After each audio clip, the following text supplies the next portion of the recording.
साथियों नमस्कार। आज के इस कार्यक्रम में आप सभी साथियों का स्वागत है। आज मैं आपके बीच में पथरी कैसे उत्पन्न होती है, उसके क्या कारण हैं, इस विषय पर आपके बीच में चर्चा करूंगा कि किन कारणों से पथरी उत्पन्न होती है जो आयुर्वेदिक शास्त्रों के अनुसार, और उसका कैसे आप निदान कर सकते हैं। इसको अश्मरी रोग भी कहते हैं। यह पथरी रोग 4 प्रकार के कारण से होता है, जो वात, पित्त, कफ और वीर्य के रुकने के कारण ये उत्पन्न होता है।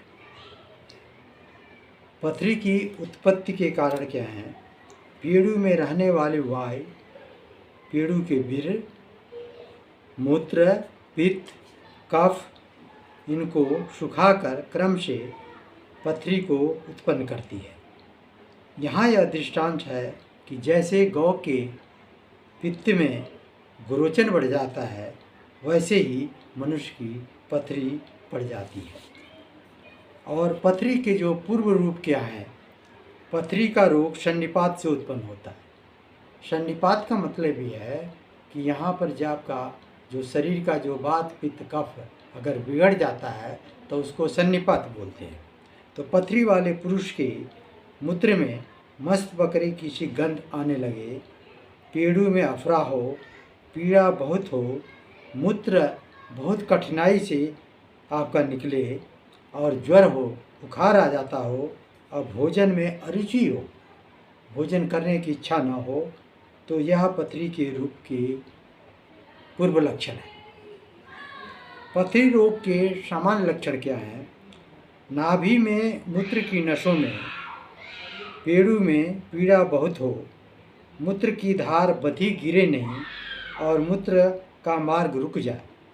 जब यह पथरी मूत्र के मार्ग से सरक जाए तब उस पुरुष को आनंद आता है और मूत्र अच्छे प्रकार से उतरने लगता है।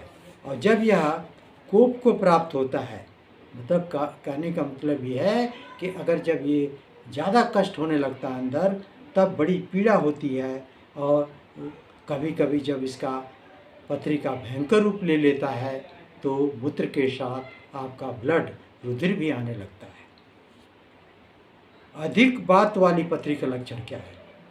जिसमें मूत्र के समय अधिक पीड़ा हो, दांतों को चावे, मूत्र करते में इंद्रिय कांपे, मूत्र करते वक्त में जब उसका जो लिंग है वो कांपने लगे, इंद्रिय और नाभि में पीड़ा हो, नाभि में भी पीड़ा होती है, आपके शिश्न में पीड़ा हो, और पेशाब करते वक्त में पुकार उठे और मल कर दे, कभी कभी पायखाना भी हो, इतनी दर्द होती है कि पायखाना भी अगर हो जाए आपके, और जो पेशाब है बूंद बूंद करके उतरे, और पथरी का रंग जो है काला हो, और पथरी में कांटे से हो, तो उसको वात की पथरी कहते हैं। कि मतलब वात की रोग की वजह से ये पथरी उत्पन्न होती है। और कफ पित्त की पथरी का लक्षण क्या है? कफ और पित्त दोनों की वजह से अगर जो लक्षण आते हैं, उसके क्या लक्षण हैं?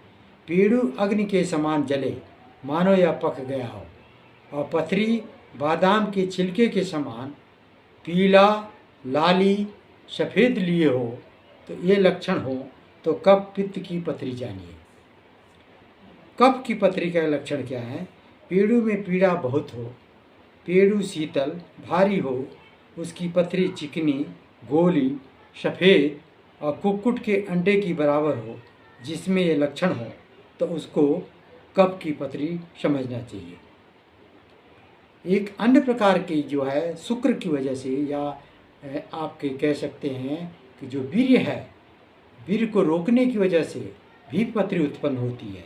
जिस पुरुष को मैथुन करने की इच्छा होती है और वह अपने वीर्य को रोकता है, किसी प्रकार जाने ना दे, तो उसको शुक्र की पथरी उत्पन्न होती है। इंद्रिय और फोते के बीच में, फोते का मतलब जो है टेस्टिकल, आपका अंडकोश के बीच में, या पवन वीर्य को सुखाकर पथरी उत्पन्न करता है, फिर वह पथरी पेड़ों में पीड़ा करे, मूत्र महाकष्ट से उतरे और आपका जो टेस्टिस है वो सूज जाता है और उसका वीर्य जाता रहे, और इंद्रिय में पीड़ा हो तो इंद्रिय के द्वारा जो जो वीर्य है वो निकलने लगे, वह इंद्रिय पीड़ित करे, तब बात उस पथरी के निकट महीन शुक्र की रेत के सतिश टुकड़े कर दे, तो इसको शर्करा कहते हैं।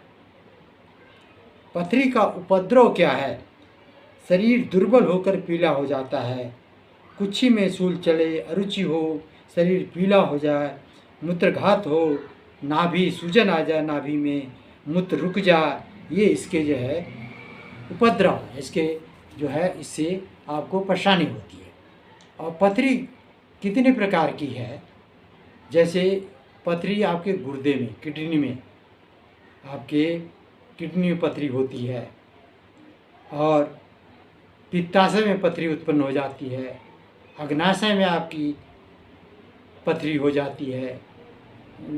मतलब जो है कहने का कि आपको किडनी में, गाल ब्लैडर में और पैंक्रियाज में, इन सबों में भी पथरी बनती है।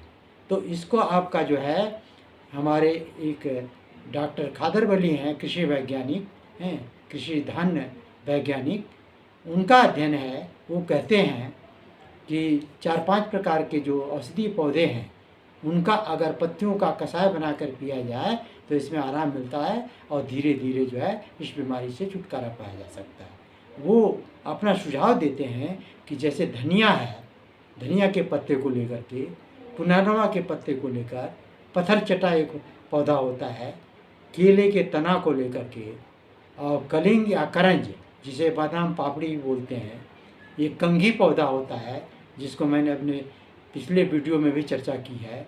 इनके पत्तों को लेकर के इनका कषाय बना करके सुबह अगर खाली पेट लिया जाए तो ये आपको बहुत फ़ायदा करेगा। अगर ये सभी प्रकार के लेना है तो कम से कम जो है प्रत्येक को जो है 3-3 दिन एक क्रमानुसार लीजिए, और उसी क्रम से पुनः जो है जब क्रम ख़त्म हो जाए तो फिर जिस क्रम से आपने जिस पौधे की पत्ती से शुरू किया है कषाय, उसे पुनः शुरू करें। अगर ये सभी पत्तियां अगर आपको उपलब्ध नहीं हैं तो आप इसमें से कम 3 पत्तियों का ज़रूर जो है कषाय पिए। और उसके साथ ही साथ वो सुझाव देते हैं कि कम से कम जो है इसका जो तिल का तेल है और नारियल का तेल जो है हफ्ते में इस्तेमाल करें। 2-3 चम्मच जो है आपको एक हफ्ते जो है तिल का तेल, प्रतिदिन 2 चम्मच, और फिर इसके बाद एक हफ्ते ख़त्म हो जाए तो उसके साथ साथ जो है नारियल का 2 चम्मच लें। और इसमें जो है कम से कम जो है कषाय में और इसके तिल के तेल में आधे घंटे का अंतर जरूर रखें। और जो कषाय जब ले रहे हों तो उसके आधे घंटे बाद ही कुछ जो है आप नाश्ता और खाना खा सकते हैं, बीच में नहीं खाना है इसको। अन्य जो है शास्त्रानुसार जो कुछ जो प्राकृतिक उपचार है उसकी मैं चर्चा करूँगा। पहला है चौलाई या बथुआ। बथुआ के साग को अच्छी तरह से धो करके पानी में अगर इसको उबाल करके उसके साथ उसको छान करके उसमें काली मिर्च, जीरा और सेंधा नमक मिला करके दिन में अगर कई बार पिएं तो आपको इससे निजात मिलेगी। दूसरा प्रयोग है जीरे के पाउडर को शहद के साथ इसको सुबह जो है इसको चाटने से जो पथरी आपको घुल करके पेशाब के रास्ते धीरे धीरे निकल जाती है। तीसरा प्रयोग जो है सफ़ेद प्याज को कूट पीस करके उसके कपड़े से छान करके उसके रस को निकाल लें और सुबह खाली पेट इसको पी जाए तो इससे जो है पथरी आपकी धीरे धीरे गल के निकल जाएगी। तीसरा प्रयोग जो है जो आंवला है, सूखे आंवले को पाउडर ले करके प्रातःकाल खाली पेट मूली पर लगा करके चबा करके खाएं इसको, तो आपकी जो है पथरी में आराम मिलेगा और पथरी आपको धीरे धीरे गल के निकलेगी। चौथा जो प्रयोग है मूली, जो मूली का जो बीज है उसका चूर्ण बना लें और शहद के साथ, हनी के साथ इसको सुबह डेली चाटें। अन्य जो प्रयोग है, पेठा जिसे आप कहते हैं, जिसे पेठे की मिठाई बनती है, उस पेठे के रस को लेकर के निकाल करके कम से कम 1 गिलास निकाल लें 200 ml, और उसमें भुनी हींग, सुहागा भुना हुआ डाल करके पिएं तो पथरी आपकी सदा के लिए खत्म हो जाएगी। और अन्य प्रयोग जो है, ये जो है अरंडी की छाल। अरंडी एक आयुर्वेदिक पौधा है, उसकी जो छाल जो है आपके पंसारी की दुकान पर मिल जाएगी। जो जड़ी बूटी जो बेचते हैं दुकानदार, उनके यहाँ से मिल जाएगी। अरंडी की छाल, पाषाण भेद, सोंठी और गोखरू। अरंडी की छाल, पाषाण भेद, सोंठी और गोखरू, इनकी बराबर बराबर मात्रा में लेकर के इनका काढ़ा बना करके इसमें जो भुना हुआ सुहागा है उसको डाल करके अगर पिएं तो आपकी पथरी खत्म हो जाएगी। अन्य जो प्रयोग जो है, एक जो पेड़ है वरुण, वरुण वरुण इसका नाम है, हिंदी में वरुण बोलते हैं, इंग्लिश में इसका जो वैज्ञानिक नाम है क्रिएटिवा, क्रिएटिवा नूरवाला, क्रिएटिवा नूरवाला। इसकी जो है छाल को उबाल करके इसका काढ़ा बना करके अगर इसमें गुड़ डाल करके अगर आप पीते हैं डेली सुबह सुबह शाम खाली पेट, तो जो है आपको अत्यंत ही लाभ करेगा और सदा सदा के लिए आपको इस पथरी से छुटकारा मिल जाएगा।